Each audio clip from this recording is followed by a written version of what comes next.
In a rare occurrence on Thursday, Governor Yahaya Bello of Kogi State visited some of the communities ravaged by flood in the state. The flood has made the highways impassable for travelers from or through Lokoja to Abuja, thereby creating gridlocks and serious hardship on Nigerians. The governor interacted with some residents of the affected communities. To access the affected communities, Yahaya Bello and his aides traveled in canoes. The governor interacted with some residents of the affected communities and also sympathized with them.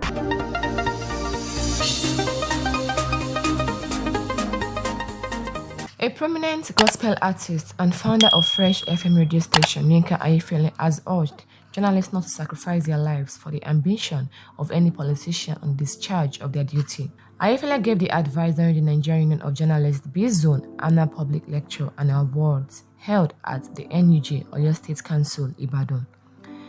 He said the urge and the push to get headline stories during the coverage of campaigns should not be achieved at the detriment of their lives. Ayefele said the families and dependents of some journalists who died in the line of duty were facing serious hardship now, while urging the living to learn from this. Awardees at the event include the Ogun State Governor Mr. Dapo Abiodun, was represented by his Commissioner for Information and Strategy, Mr. Waheed Odusile, the Chief Press Secretary to Governor Boyega Oyetola of Osun State, Mr. Ismail Omikbidon, the Olu of Ilisa Kingdom, Oba Oladele Odugbemi, founder of Fresh FM Radio, Yinka Ayefele, Commander of Amotekun in Ondo State, Mr. Adetunji Adeleye, among others. Ayefele said journalists should avoid sacrificing their precious lives for anybody in the course of performing their roles as media practitioners.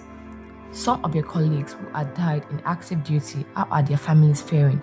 We have to ask this question. Journalists should also fight for their lives. We make politicians who they are and what they attain through our reports. Don't allow yourself to be used for the promotion of people and interest, and at the same time exposing your lives to fatal danger. The Deputy Vice Chancellor, Administration Federal University Oyo Ekiti, Professor Shola Omotola, in a lecture he delivered, said journalists should be able to track campaign promises of political parties in order to inform the opinions of the electorate. He charged them to explore some reasonable latitude of freedom provided by the Freedom of Information Bill to play critical roles required of them in the conduct of credible polls in 2023. Omotola, who challenged the nation's leadership to desist from giving excuses for their failures, avowed, it is not only Nigeria that is post-colonial. There are other African countries that were colonized decades back, but they have shared vestiges of colonialism and they have moved on with progressive strides.